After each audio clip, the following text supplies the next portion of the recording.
अस्सलाम वालेकुम। हाँ जी, 10th क्लास फिजिक्स के चैप्टर 15 का टॉपिक है इलेक्ट्रोमैग्नेटिक इंडक्शन। इलेक्ट्रोमैग्नेटिक इंडक्शन से हम पहले कुछ साइंटिस्ट के बारे में डिस्कस कर लेते हैं। First of all sir Michael Faraday, Ampere and Hans Oersted ने मैग्नेटिक फील्ड का कॉन्सेप्ट दिया था कि भी जब किसी कंडक्टर में से करंट फ्लो करता है तो उसके अराउंड जो है वो मैग्नेटिक फील्ड क्या हो जाता है, जनरेट हो जाता है। ये हमने पढ़ा भी था इस चैप्टर का फर्स्ट लेक्चर में कि किसी भी करंट कैरिंग कंडक्टर के अराउंड जो है मैग्नेटिक फील्ड क्या हो जाता है, जनरेट हो जाता है। तो एम्पेयर और हैंस ओरेस्टीड ने उसका क्या दिया था, कॉन्सेप्ट दिया था। उसके बाद सर फेराडे ने बताया था कि अगर करंट कैरी कंडक्टर के अराउंड जो है मैग्नेटिक फील्ड प्रोड्यूस हो सकता है, इट मीन्स दैट कि भी अगर किसी कंडक्टर को मैग्नेटिक फील्ड प्रोवाइड किया जाए तो उसके अराउंड जो है करंट क्या हो जाएगा, प्रोड्यूस हो जाएगा। उसमें जो है करंट क्या हो सकता है, प्रोड्यूस हो सकता है। मतलब जो कॉन्सेप्ट एम्पेयर और हैंस ओरेस्टीड ने दिया था, फेराडेज ने ये कहा था कि उसका रेसिप्रोकल या उसका रिवर्स फिनोमिना जो है वो भी पॉसिबल हो सकता है। उसके बाद सर जोसेफ हेनरी, वो भी एक साइंटिस्ट थे, उन्होंने इसका एक्सपेरिमेंटल प्रूफ किया था। जोसेफ हेनरी ने कहा जाता है कि इसके रिवर्स प्रोसेस का मतलब करंट के इंड्यूस होने का, ईएमएफ के इंड्यूस होने का कॉन्सेप्ट जो है वो पहले दिया था सर जोसेफ हेनरी ने, लेकिन रिजल्ट जो है पहले फेराडे ने पब्लिश करवा दिए थे। तो उससे जो है फेराडेज को फेम जो है वो जोसेफ हेनरी से क्या मिली थी, ज़्यादा मिली थी। हाँ जी, उसके बाद नेक्स्ट जो है मैग्नेटिक फील्ड स्ट्रेंथ के बारे में आपको पता होना चाहिए। इलेक्ट्रोमैग्नेटिक इंडक्शन को समझने से पहले हाँ जी, मैग्नेटिक फील्ड स्ट्रेंथ क्या है। मैग्नेटिक फील्ड स्ट्रेंथ ये है कि किसी यूनिट एरिया में से, किसी सरफेस एरिया में से कितनी magnetic field lines pass out हो रही हैं, उसे हम क्या कहते हैं, मैग्नेटिक फील्ड स्ट्रेंथ। अब सपोज ये आपके पास एक मैग्नेटिक फील्ड, ये मैंने मैग्नेटिक फील्ड की एक डायरेक्शन जो है वो असाइन कर लिया है, नॉर्थ टू साउथ पोल या जैसे भी आप समझ लें। ये मैग्नेटिक फील्ड की डायरेक्शन है बी। अब इसमें जो है अगर मैं कोई यूनिट एरिया यहाँ पे परपेंडिकुलर या पैरेलल हेल्ड करूँ, उसमें से जितनी number of magnetic field lines pass out होंगी वो आपको मैग्नेटिक फील्ड स्ट्रेंथ की क्या देगी, इंफॉर्मेशन देगी। अब लाइक सपोज एक एरिया जो है मैं इसमें परपेंडिकुलर इस तरह से मैग्नेटिक फील्ड लाइंस के रास्ते में प्लेस कर दूं या रख दूं, तो इस एरिया में से ज्यादा मैग्नेटिक फील्ड लाइंस क्या होंगी, पास आउट होंगी। इट मीन्स कि भी इस एरिया की मैग्नेटिक फील्ड स्ट्रेंथ क्या होगी, ज्यादा होगी। क्या क्या मैंने कि यूनिट एरिया में से, किसी सरफेस एरिया में से जितनी magnetic field lines pass out होंगी उसकी उतनी ही ज्यादा मैग्नेटिक फील्ड क्या होगी, स्ट्रेंथ होगी।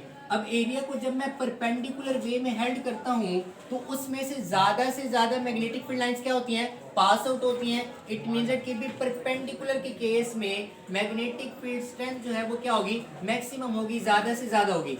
अगर मैं एरिया को मैग्नेटिक फील्ड में इस तरह से प्लेस कर दूं पैरेलल डायरेक्शन में, जब पैरेलल डायरेक्शन में आप यूनिट एरिया को प्लेस करेंगे तो इसमें से कम मैग्नेटिक फील्ड लाइंस क्या होंगी, पास आउट होंगी। तो उस केस में आपके पास मैग्नेटिक फील्ड स्ट्रेंथ जो है वो क्या होगी, कम से कम होगी। हाँ जी, मैग्नेटिक फील्ड स्ट्रेंथ क्या है कि किसी यूनिट एरिया में से, किसी सरफेस एरिया में से कितनी मैग्नेटिक फील्ड लाइंस जो है वो पास आउट हो रही हैं, वो हमें ये बताती है कि उसकी मैग्नेटिक फील्ड स्ट्रेंथ क्या होगी, कितनी होगी।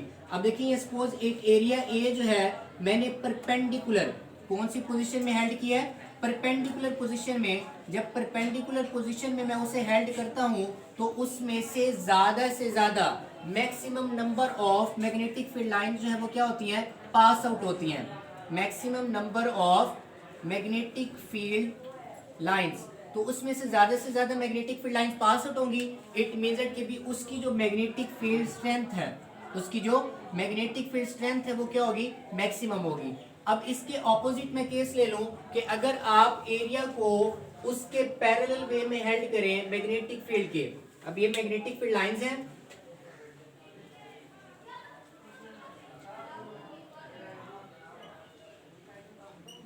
हाँ जी, ये मैग्नेटिक फील्ड की डायरेक्शन है बी। मैग्नेटिक फील्ड को किससे डिनोट करते हैं, बी से। अब जब मैं कोई एरिया जो है इसके पैरेलल हेल्ड करता हूँ, पैरेलल जो है वो इस तरह से, परपेंडिकुलर जो है वो इस तरह से। परपेंडिकुलर का क्या केस होता है, 90 डिग्री एंगल बनाना। जब आप इस तरह से एरिया को प्लेस करेंगे तो कम से कम मैग्नेटिक फील्ड लाइंस क्या होंगी, पास आउट होंगी। इस केस में मैग्नेटिक फील्ड स्ट्रेंथ जो है वो क्या होगी, आपके पास मिनिमम होगी। जब आप एरिया जो है पैरेलल पोजीशन में हेल्ड करेंगे ये एरिया ए है, पैरेलल पोजीशन में जब आप हेल्ड करेंगे तो उसमें से कम मैग्नेटिक फील्ड लाइंस क्या होंगी, पास आउट होंगी, ठीक है। परपेंडिकुलर के केस में ये कौन सा केस है आपके पास, पैरेलल। पैरेलल के केस में आपके पास मैग्नेटिक फील्ड स्ट्रेंथ जो है वो क्या होगी, मिनिमम होगी, कम से कम होगी, क्योंकि उसमें से number of magnetic field line जो है वो क्या होंगी, कम से कम पास आउट होंगी। उस केस में मैग्नेटिक फील्ड स्ट्रेंथ क्या हो जाएगी आपके पास, मिनिमम हो जाएगी। उसके बाद नेक्स्ट हमारे पास एक एक्सपेरिमेंट है कि एक कॉइल है, हाँ जी ये कॉइल है। कॉइल के नजदीक जो है जब आप कोई बार मैग्नेट प्लेस करते हैं, हाँ जी देखिए अब हमने एक बार मैग्नेट जो है वो एक कॉइल के नज़दीक प्लेस किया है। अब देखें बार मैग्नेट के मैग्नेटिक फील्ड क्या होता है, नॉर्थ से मैग्नेटिक फील्ड लाइंस आउटवर्ड होती हैं, साउथ से क्या होती है, मैग्नेटिक फील्ड लाइंस इनवर्ड होती हैं। अब जब एक कॉइल जो है जब आप बार मैग्नेट के नज़दीक प्लेस करते हैं तो इसमें देखें कम से कम 3 मैग्नेटिक फील्ड लाइंस क्या हो रही हैं, पास आउट हो रही हैं। इसमें number of magnetic field lines क्या है, कम है। अगर हम बार मैग्नेट को इसके मज़ीद नज़दीक कर दें, हाँ ये आपके पास नॉर्थ पोल है, हाँ जी जब आप बार मैग्नेट जो है कॉइल के मजीद नज़दीक कर देंगे तो उसमें से ज़्यादा मैग्नेटिक फील्ड लाइंस क्या होंगी, पास आउट होंगी। जब ज़्यादा से ज़्यादा magnetic field lines pass out होंगी इट मीन्स कि द मैग्नेटिक फील्ड स्ट्रेंथ क्या हो जाएगी, इंक्रीज। इस केस में आपके पास मैग्नेटिक फील्ड स्ट्रेंथ जो है वो क्या है आपके पास, मिनिमम, क्योंकि इसमें आपके पास बार मैग्नेट है वो कॉइल से क्या है, थोड़ा दूर है। जब आप बार मैग्नेट को कॉइल के नज़दीक लेकर जाएंगे तो मैग्नेटिक फील्ड स्ट्रेंथ क्या हो जाएगी, मैक्सिमम हो जाएगी, क्योंकि इसमें आपके पास number of magnetic field line जो है वो क्या हो जाएगी, इंक्रीज हो जाएंगी। इट मीन्स इट कि भी आप number of magnetic field lines को चेंज करके आप क्या कर सकते हैं, मैग्नेटिक फील्ड स्ट्रेंथ को क्या कर सकते हैं, चेंज कर सकते हैं। अब देखिए चेंज हमने किस तरह से किया है, आप मैग्नेट को मूव किया है आपने, आप मैग्नेट को मूव कर सकते हैं, आप कॉइल को भी क्या कर सकते हैं, मूव कर सकते हैं। इट मीन्स कि भी कॉइल और मैग्नेट के दरमियान रिलेटिव मोशन करके उन दोनों को मूव करके आप number of magnetic field lines को कम या ज़्यादा कर सकते हैं। हाँ जी उसके बाद नेक्स्ट जो एक्सपेरिमेंट है,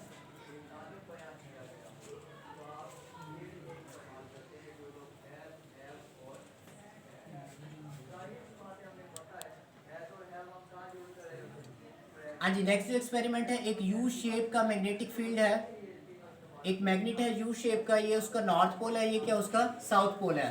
मैग्नेटिक फील्ड लाइन जो है वो क्या होती है, नॉर्थ टू साउथ। हाँ जी उसके बाद आपने क्या किया है, एक कॉइल लिया है, कॉइल के साथ जो है वो आपने गैल्वानोमीटर जो है वो क्या किया, आपने अटैच किया है। गैल्वानोमीटर कौन सी डिवाइस होती है, ऐसी डिवाइस होती है जो कि करंट को डिटेक्ट करने के लिए क्या की जाती है, यूज की जाती है, उसे क्या कहते हैं, गैल्वानोमीटर। या आपने एक गैल्वानोमीटर जो है कॉइल के एंड्स के साथ क्या कर दिया, आपने अटैच कर दिया। अब कॉइल का एक एंड जो है वो आप क्या कर देंगे, इसमें मैग्नेटिक फील्ड के अंदर क्या करेंगे, आप प्लेस करेंगे। आप देखेंगे कि भी इसमें जो है number of magnetic field lines जो है वो क्या हो जाएंगी, चेंज हो जाएंगी।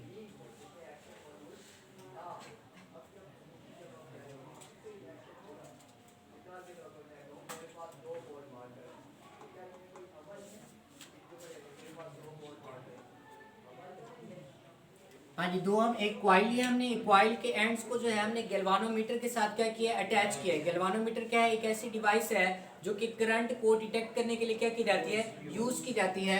मतलब जब कॉइल में से करंट फ्लो करेगा तो गैल्वानोमीटर की जो सुई है, नीडल है, वो क्या देगी, डिफ्लेक्शन देगी। डिफ्लेक्शन हमें ये बताएगी कि भी उसमें करंट क्या हुआ है, प्रोड्यूस हुआ है। अब देखिए जब आप कॉइल को जो है मैग्नेटिक फील्ड के अंदर हॉरिजॉन्टल प्लेस करते हैं, क्या करते हैं, हॉरिजॉन्टल प्लेस करते हैं। सपोज आपने कॉइल जो है वो इस तरह से प्लेस किया है, जब आप इसे हॉरिजॉन्टल प्लेस करेंगे तो इसमें जो है आपके पास गैल्वानोमीटर में कोई डिफ्लेक्शन नहीं होगी। जब कॉइल को आप हॉरिजॉन्टल डायरेक्शन में प्लेस करेंगे तो गैल्वानोमीटर में कोई डिफ्लेक्शन नहीं होगी।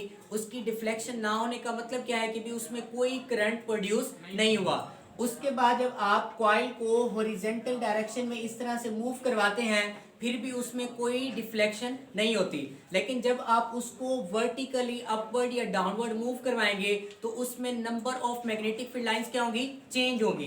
तो number of magnetic field lines change होने से गैल्वानोमीटर में क्या होगी, डिफ्लेक्शन होगी। क्या होगी, डिफ्लेक्शन होगी। और उसकी डिफ्लेक्शन आपको क्या बताएगी कि भी उसके अंदर करंट क्या हुआ है, इंड्यूस हुआ है, या करंट क्या हुआ है, प्रोड्यूस हुआ है।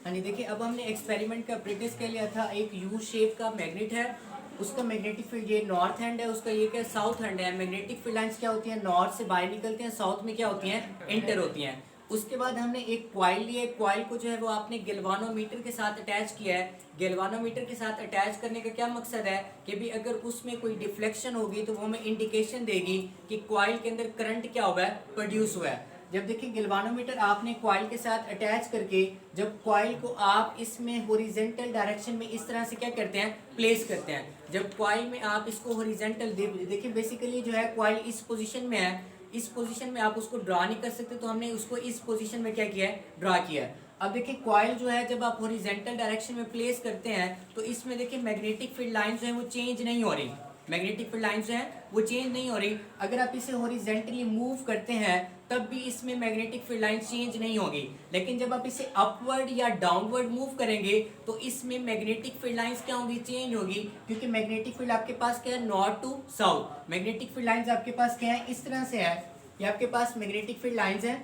अब देखिए जब आपने कॉइल को इस तरह से प्लेस किया था तो उसमें कोई गैल्वानोमीटर में डिफ्लेक्शन नहीं हुई थी, इट मींस के कोई करंट जो है वो प्रोड्यूस नहीं हुआ था। जब आपने गैल्वानोमीटर को हॉरिजॉन्टल मूव किया तब भी कोई डिफ्लेक्शन नहीं हुई, लेकिन जब आपने इसको अपवर्ड या डाउनवर्ड मूव किया तो आपने देखा कि गैल्वानोमीटर की सुई में क्या हो रही है, डिफ्लेक्शन हो रही है, और उसकी डिफ्लेक्शन हमें ये बताएगी कि भी उसमें करंट क्या हुआ है, प्रोड्यूस हुआ है। अब देखिए सपोज जब आप इसको कॉइल को जो है जब डाउनवर्ड मूव करते हैं तो उसकी जो सुई है आपको इस साइड पर डिफ्लेक्शन देती है। जब आप उस कॉइल को अपवर्ड डायरेक्शन में मूव करते हैं तो गैल्वानोमीटर की सुई जो है वो इस साइड पर आपको क्या देगी, डिफ्लेक्शन देगी। इट मींस कि भी अगर आप मोशन चेंज करेंगे, डायरेक्शन ऑफ मोशन जब आप चेंज करेंगे तो आपके पास करंट की डायरेक्शन भी क्या हो जाएगी, चेंज हो जाएगी। गैल्वानोमीटर की जो सुई की डिफ्लेक्शन है उसका जो रिवर्स प्रोसेस है वो आपको ये बताएगा कि भी उसमें डायरेक्शन रिवर्स करने से आपके पास क्या हो गई है, करंट की डायरेक्शन क्या हो गई है, रिवर्स हो गई है। और डिफ्लेक्शन हमें ये बताएगी कि भी उसमें करंट क्या हुआ है, इंड्यूस हुआ है। करंट इंड्यूस होने का मतलब क्या है कि भी करंट हमने क्या पढ़ा था कि भी करंट तब प्रोड्यूस होता है जब आपके पास ईएमएफ क्या होती है, प्रेजेंट होती है, जब पोटेंशियल डिफरेंस होता है। इट मींस जब जो करंट इंड्यूस होता है, हाँ जी, इस प्रोसेस में कॉइल को मैग्नेटिक फील्ड के अंदर मूव करने से गैल्वानोमीटर की डिफ्लेक्शन आपको ये बताती है कि उसके अंदर करंट क्या हुआ है, प्रोड्यूस हुआ है। और करंट की प्रेजेंस का मतलब क्या है कि भी ईएमएफ में क्या होगी, प्रेजेंट होगी। पोटेंशियल डिफरेंस की वजह से करंट क्या होता है, प्रोड्यूस होता है। तो गैल्वानोमीटर में मैग्नेटिक फील्ड में कॉइल को मूव करने से जो करंट प्रोड्यूस होता है उसे हम क्या कहते हैं, इंड्यूस करंट। और जो ईएमएफ होती है उसे हम क्या कहते हैं, इंड्यूस्ड ईएमएफ। क्या कहते हैं, इंड्यूस्ड ईएमएफ। और ये जो प्रोसेस है जिसमें आप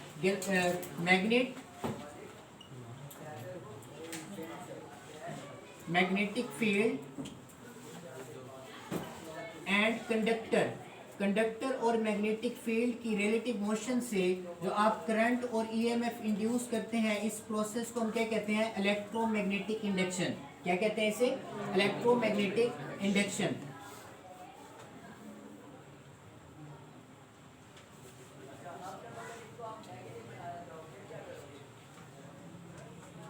हाँ जी, तो ये था हमारे पास आज का topic electromagnetic induction. First of all जो साइंटिस्ट के कॉन्सेप्ट थे क्या था, सबसे पहले एम्पेयर और हैंस और एस्टेड ने आपको ये बताया था कि भी करंट कैरिंग कंडक्टर के अराउंड जो है मैग्नेटिक फील्ड क्या हो जाता है, प्रोड्यूस। उसके बाद फेराडेज ने ये कॉन्सेप्ट दिया कि इसके रिवर्स प्रोसेस जो है वो भी क्या है, पॉसिबल है। कि भी जैसे अगर आपने पहले करंट कैरिंग कंडक्टर से मैग्नेटिक फील्ड निकाला, फिर आपने कंडक्टर को मैग्नेटिक फील्ड में मूव करवा के हमने क्या किया, करंट जो है वो इंड्यूस किया, प्रोड्यूस किया। जोसेफ हेनरी ने उसके एक्सपेरिमेंटल व्यूज दिए थे। उसके बाद हमने मैग्नेटिक फील्ड स्ट्रेंथ पढ़ा। मैग्नेटिक फील्ड स्ट्रेंथ जब आप एरिया को मैग्नेटिक फील्ड लाइंस के परपेंडिकुलर प्लेस करेंगे तो मैग्नेटिक फील्ड स्ट्रेंथ जो है वो क्या है, ये आपके पास मैक्सिमम। और जब आप एरिया को मैग्नेटिक फील्ड लाइंस के पैरेलल प्लेस करते हैं तो मैग्नेटिक फील्ड स्ट्रेंथ क्या आती है, मिनिमम। उसके बाद हमने कॉइल और मैग्नेट वाला जो है बार मैग्नेट वाला एक्सपेरिमेंट किया कि आप कॉइल या बार मैग्नेट को जो है मूव करवा के आप number of magnetic field line जो है कंडक्टर में से क्या कर सकते हैं, चेंज कर सकते हैं। जैसे आपने बार मैग्नेट जो है कॉइल से दूर प्लेस किया हुआ था तो उसमें से 3 से 4 जो है मैग्नेटिक फील्ड लाइंस क्या हो रही थी, पास आउट हो रही थी। जब आपने मैग्नेट को कॉइल के मजीद नजदीक कर दिया तो उसमें से ज्यादा maximum number of magnetic field lines क्या हो रही थी, पास आउट हो रही थी। इसी कॉन्सेप्ट को लेते हुए फिर हमने एक नेक्स्ट एक्सपेरिमेंट किया। उसमें हमने क्या लिया, यू शेप का एक बार मैग्नेट लिया। एक क्वाइल ली, उसको गैल्वानोमीटर के साथ हमने क्या किया, अटैच किया। गैल्वानोमीटर के साथ अटैच क्यों किया, ताकि हमें करंट की इंडिकेशन मिले, करंट का हमें पता चले। हाँ जी, क्वाइल को जब आप मैग्नेटिक फील्ड में मूव करते हैं अप एंड डाउन, तो हमने देखा कि गैल्वानोमीटर की सुई में क्या हो रही है, डिफ्लेक्शन हो रही है, और उसकी डिफ्लेक्शन आपको ये बताती है कि उसमें करंट क्या हुआ है, प्रोड्यूस हुआ है। और उसकी करंट की डायरेक्शन जो है वो उसकी मोशन की डायरेक्शन के ऊपर क्या करती है, डिपेंड करती है। अब जैसे करंट कंडक्टर को या क्वाइल को जब आप डाउनवर्ड मूव करते हैं तो उसकी डिफ्लेक्शन जो है वो लेफ्ट हैंड पे होती है, जब आप उसको अपवर्ड मूव करते हैं तो उसकी डिफ्लेक्शन जो है वो क्या होती है, राइट हैंड पे होती है। तो उसकी डिफ्लेक्शन की डायरेक्शन क्या हो जाएगी, चेंज हो जाएगी, जब आप उसकी मोशन की डायरेक्शन क्या करेंगे, चेंज करेंगे।